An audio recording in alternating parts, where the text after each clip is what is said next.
Tasarım dünyasından herkese merhabalar diliyorum. Kanalıma hoş geldiniz. Ben Sibel. Bugün sizlere çok basit, herkesin yapabileceği, bunun için sadece tığ bilmenin yeterli olduğu bir kazak tarifi vereceğim.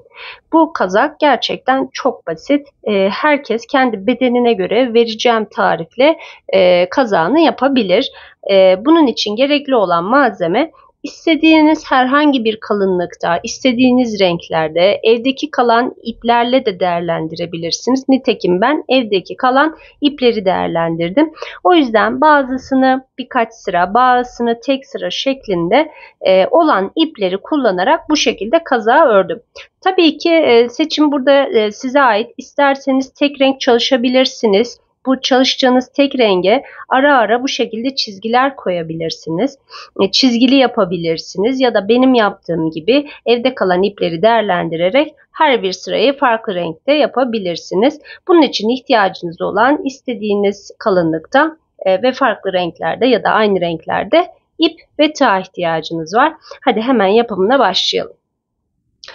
Bu çalışmayı yapabilmek için ilk öncelikle zincir çekiyoruz. Tabii ki ben burada kaç zincir çekeceğini söylemeyeceğim. Çünkü herkesin ipi farklı olacağı için ya da bedeni farklı olacağı için çekeceği zincir sayısı değişecektir. Ben sizin kendi bedeninize göre örebilmeniz için ne yapmanız gerektiğini ifade etmeye çalışacağım. Bunun için ilk başta gelişigüzel, hiç sayısına bakmadan bir zincir çekiyorum. Daha sonra bu iki tarafını, yani en baştaki başladığım kısma ilmek kaydırma yöntemiyle birleştireceğim. Birleştirdim. Daha sonrasında bunu kafanızdan geçiriyorsunuz. Yani nasıl? Şöyle göstereyim. Burası kafanız olsun mesela. Kafanızdan geçiyor mu, geçmiyor mu? Geçtiği zaman yaka kısmı nerenize geliyor? Buna özellikle bakmanızı istiyorum. Çünkü bu zincir sayısını buna göre ya artıracaksınız ya da azaltacaksınız. İstediğiniz şekilde olduğunu düşünüyorsanız bırakabilirsiniz. Eğer birazcık daha fazla geniş yakalı, yani omuzların düşük, biraz daha yakası geniş istiyorsanız o zaman zincir sayısını sizin fazla çekmeniz lazım. Buna karar verdikten sonra artık modelimize geçebiliriz. Bütün videolarımda yukarıya çıkışım benim bu şekilde tığımı çevirip yukarıya çıkıyor oldum. Eğer sizin için bu zor gelecek olursa tabii ki bu çıkışları zincirle de yapabilirsiniz. Bunun için de 3 zincir çekmeniz lazım. Hemen ben yine eski yöntemimle çıkıyorum. Hafif uzatıyorum. Tığımı bu şekilde bir tam tur attırıp bir tane zincirle yukarıya çıkıyorum. Bu şekilde trabzan şeklinde yukarıya çıkmış oluyoruz. Yanındaki zincirin tepesine ikili trabzan yapıyorum. Onun yanındakine bir tane daha ikili trabzan yapıyorum.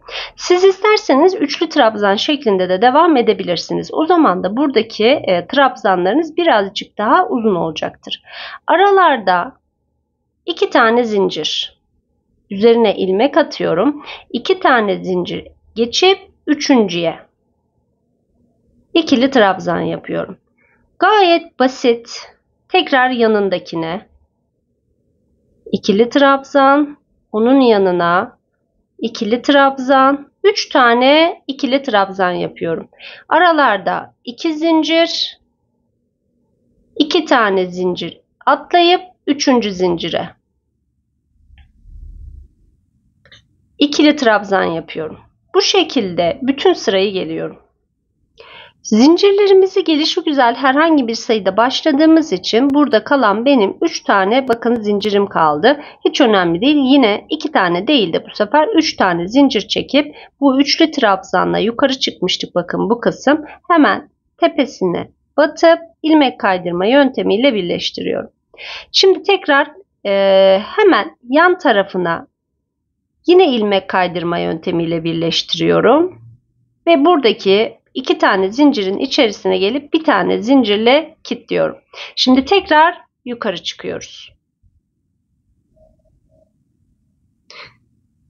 Üzerine ilmek attım. Bu 2 tane zincirlerin içerisine 3 tane ikili trabzan yapıyorum.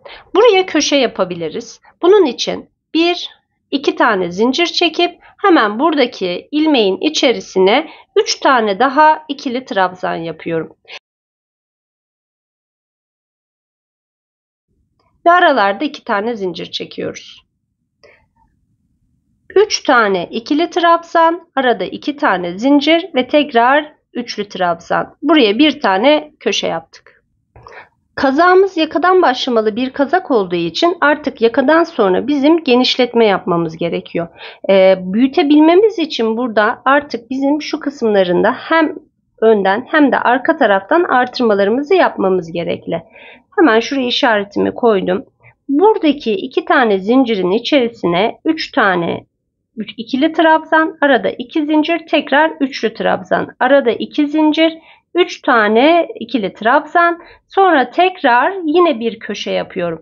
Yani sağ ve sol omuz için hem ön hem arka taraftan genişletmelerimizi yapmamız lazım. Burası kolun bir kısmı, diğer tarafı da yine aynı şekilde.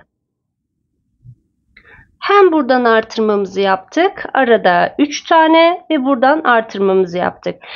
Bu ön ve arka tarafında bıraktığınız kısımların ya eşit olması lazım ya da ön taraf arka taraftan biraz daha büyük bırakabilirsiniz. Benim ön tarafta 1, 2, 3, 4, 5, 6, 7, 8, 9, 10, 11, 12 tane bakın. Burada 12 tane var. Evet. 12 tane burada var. 13 tane de diğer tarafında var. Toplamda 25 tane var. Şimdi burada bir tane artırma yaptık. Bir tane burada bıraktık. Üçlü. Tekrar artırmamızı yaptık. 1, 2, 3. Buradan 3 tanesini ayırıyorum. Buradan da 3 tanesini ayırıyorum. 3, 3 daha 6 yapar. Hemen kendi başladığınıza geliyorsunuz. Daha sonra buradaki zincirlerimizi sayıyoruz. Kaç tane yapmışız? Bakın 1, 2, 3, 4, 5, 6, 7, 8, 9, 10 tane yapmışım. Şu an ben sizin kazağınıza uygun olacak şekilde 30 tane bu şekilde deliğimizin olduğunu düşünelim. 3 tane buradan, 3 tane de buradan, toplamda 6 tanesini çıkartıyorum. 24. 24'ü 2'ye bölüyorum. 12. Yani burada 12 tane üçlü 3 tane ikili trabzanımızın olması gerekli. Örneğin 35 tane olsun. 35 taneden 6 taneyi çıkardığımızda 29 kalacaktır. 29 2'ye bölünmeyeceği için 28'i 2'ye bölerim. 14. Bir tarafı 14 tane olur, bir tarafı 15 tane olur. Bu şekilde ayarlamayı yapabilirsiniz. Buradan artırmamı yaptım. Tekrar 2 zincir çektim. 3 tane ikili trabzan yapıyorum.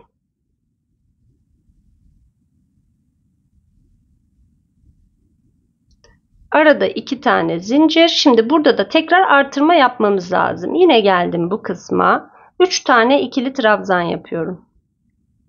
Arada 2 tane zincir. Aynı yuvaya tekrar 3 tane ikili trabzan yapıyorum.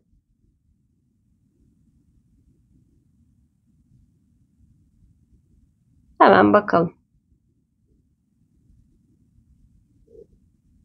Burada artırdık. Burada bir tane ve burada tekrar artırdık. Bu sağ omuz için olduğunu düşünelim. Tekrar burada biraz önceki kağıtta yaptığımız gibi yapacak olursak ne yapmamız lazım? Eğer 30 tane ise burası 12 tane gitmemiz lazım. Yani buraya 12 tane üçerli ikili trabzan yapmamız lazım. Ben çok küçük minyatür bir şey başladım. Benim burada 10 tane deliğim vardı. 1, 2, 3. Diğer tarafta da 1, 2, 3. 6 tane yapıyor. Önden ve arkadan 2 tane bırakmamız gerekiyordu. Bakın 1, 2. Burada da yine aynı şekilde 1, 2 tane oldu. Şöyle göstereyim. Bakın köşelerim. Bu kısımlar ön taraf. Bu kısımlarda arka taraf olarak düşünebilirsiniz. Dediğim gibi eğer burada tek sayıda varsa bir tanesi ya arka ya da ön tarafta bir tane fazla bırakmanız gerekecek. Yani burada 2 tane ise burada 3 tane olabilir. Hiçbir sorun teşkil etmeyecektir. Genelde ön kısımlar arka kısımlardan biraz daha büyük olur normal kazaklarda. Hemen 2 tane zincir çekiyorum ve bu köşeye birleştiriyorum. Eğer farklı renge geçecekseniz bu birleştirmeyi yaptıktan sonra bir zincir çekip buradan ipinizi kesebilirsiniz. Eğer benim gibi devam edecekseniz ilmek kaydırma yöntemiyle buradaki zincirin içerisine kadar geliyorum. Artık bu bizim bu kısımlarımız artırma yerlerimiz. Bir zincirle kilitledim ve yukarıya çıkıyorum. Yine buraya artırmamı yapıyorum. Yanına 2 tane daha ikili trabzan. Arada 2 zincir. Tekrar aynı yuvaya 3 tane trabzan yapıyorum. Dediğim gibi siz üçlü trabzan da yapabilirsiniz. Yani 2 seferde değil de 3 seferde çekebilirsiniz. 2 tane zincir. Artık bizim buradaki kısımlarımızda artırmalarımız olacak. Hemen yapalım. 2 tane omuz hizasında bir tane vardı. Yani şu kısım. Şu kısım ve şu kısımda artırmalarımız vardı. Bir tane vardı. Şimdi kırmızıyla gözüküyor burada da. 2 taneye çıkacak. Daha sonraki sırada 3 taneye çıkacak. Bu şekilde kolumuz yani omuz hizamız büyüyecek.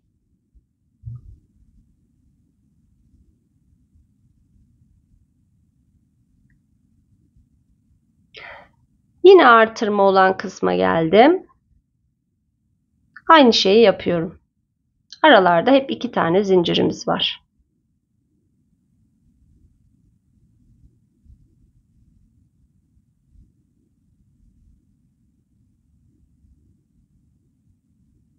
Bir tane olan 2 tane olmuş oldu. Köşe kısımlarımız, ön, arka ve kol kısımlarımız.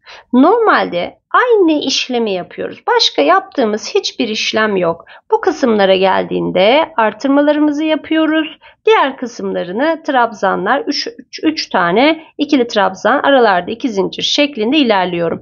Büyüttüğünüz zaman da bunun sadece daha büyük olanı olmuş olacak. Daha sonra bunu ikiye katladığınızda artık bakın şuradaki yaka kısmını oluşturmuş olduk. Bu şekilde. Ne kadar öreceğimize nasıl karar vereceğiz? Tabii ki herkesin ipinin kalınlığı farklı olduğu için ben burada santim olarak vermek istiyorum. Ben 18 sıra ilerledim. Ama yakadan itibaren tam koltuk hizasına geldiğimde 28 santim.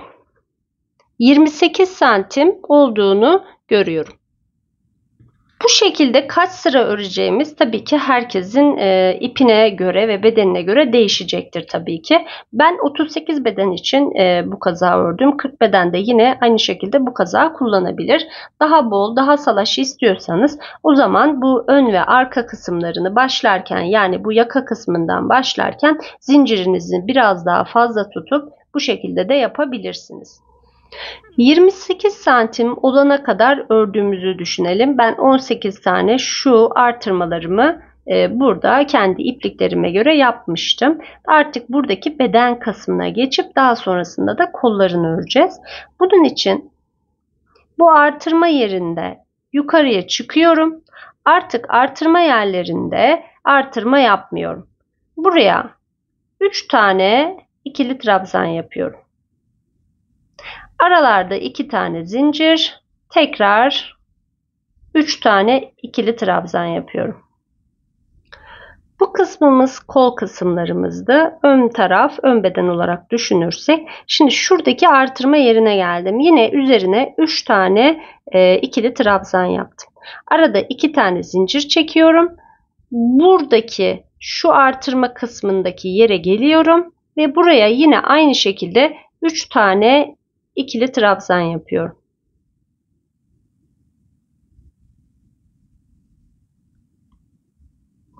Burası bizim kol kısmımız. Tekrar devam ediyorum. Bu kısmı birleştirdik. Bakın artırma yerlerimiz. Üzerinde 3 tane ikili trabzan ve arada 2 tane zincirimiz var. Şimdi diğer tarafını birleştiriyorum. Yine köşeden köşeye geçmem lazım. Burada da 3 tane, burada da 3 tane ikili trabzanım var. Arada 2 tane zincir var. Hemen bunun tepesine bağlıyorum. İlmek kaydırma yöntemiyle. Bu şekilde kol kısmını oluşturmuş olduk. Tekrar ilmek kaydırma yöntemiyle buradaki zincirlerin içerisine geliyorum ve bu şekilde birleştirmiş oldum. Artık bu sırada yani bu beden kısmını yaparken başka hiçbir işlem yapmayacağız. Zincirlerin üzerine 3 tane trabzan, aralarda 2 tane zincir, dolana dolana, başka hiçbir şey yapmadan dolana dolana, ne kadar uzunlukta olmasını istiyorsanız kazağınız o kadar sıra örmeniz gerekecek. İlerledikçe üzerinize deneyerek de daha ne kadar örmek istediğinize karar verebilirsiniz. Buradaki kol kısımlarına sıra geldiğinde ise hemen buradan ipimi takıyorum. Her yere şuradaki zincirlerin hepsinin içerisine 3 tane ikili trabzan yapıyorum. Bakın şuraya da yapıyorum. Şuraya da yapıyorum. Bu iki zincirle bağlamıştık. Buranın içerisine de yapıyorum. Kolu da yine aynı şekilde dolana dolana ne yapıyoruz? Örüyoruz.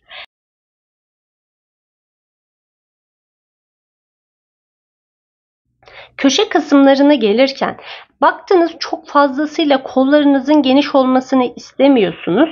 O zaman artırma yapmayabilirsiniz. Örneğin şu sırada şurada artırmam varken şurada artırma yapmadım.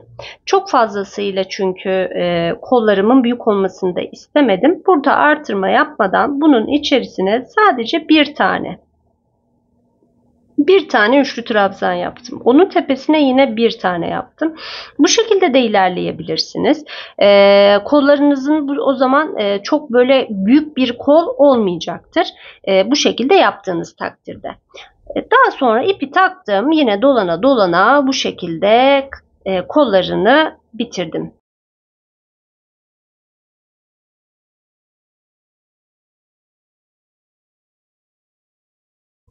Kolumuzun genişliğini ölçmek istediğimizde genişliği de 21 santim.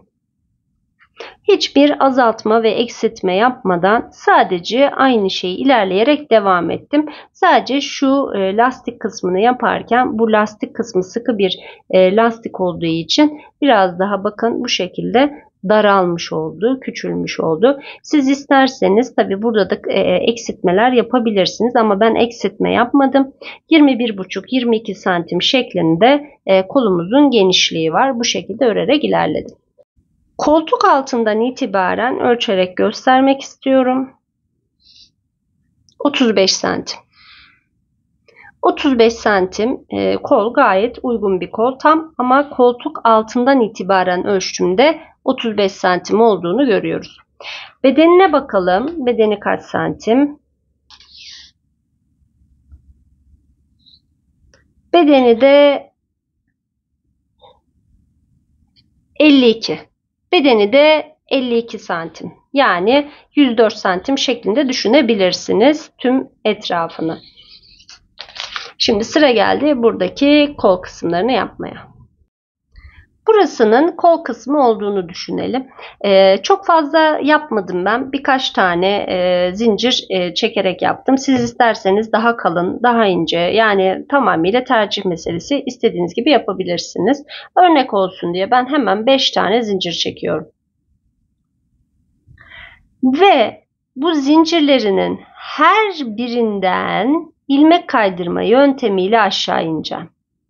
Her birinden 1, 2, 3, 4 ve 5. Daha sonra buradaki iki zincirin içerisine ilmek kaydırma yöntemiyle bağladım.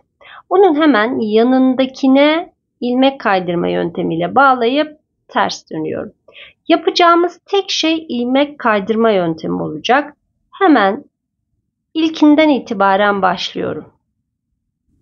Biraz bu kısmını örmesi size zor gelebilir. Ya da şu bel kısmına yaptığım gibi sadece sık iğne olarak da gelebilirsiniz. Bu bel çevresini ve yaka çevresini sadece normal sık iğne yaparak bir sıra daha geldim ve bıraktım.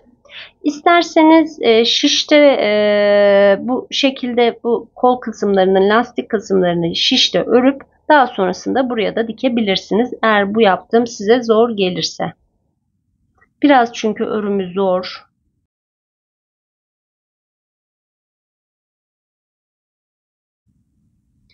Tek yaptığımız şey ilmek kaydırma yöntemi.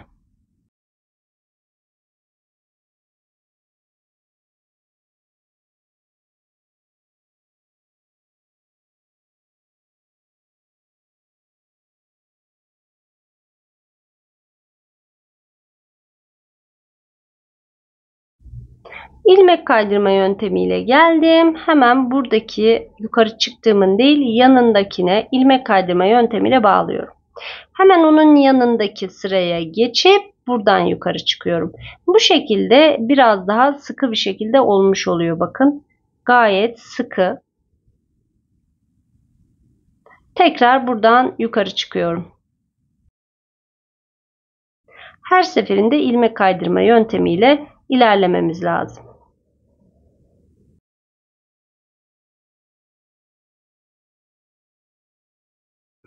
Bu şekilde kolların lastik kısmını yapabilirsiniz. Hatta beden kısmına da yine bu şekilde lastik takabilirsiniz. Ben biraz daha kısa bir kazak yaptım. Biraz daha belin hemen üzerinde. Tabii ki siz istediğiniz uzunluklarda yapabilirsiniz. Özellikle farklı yapıdaki iplikleri kullanmayı tercih ettim. Biraz farklılık olsun diye. Dediğim gibi ben evdeki kalan ipleri değerlendirmek adına böyle bir çalışma yaptım. Umarım sizler de beğenmişsinizdir. Bir sonraki tasarımımda tekrar buluşmak dileğiyle. Kendinize çok iyi bakın. Hoşça kalın.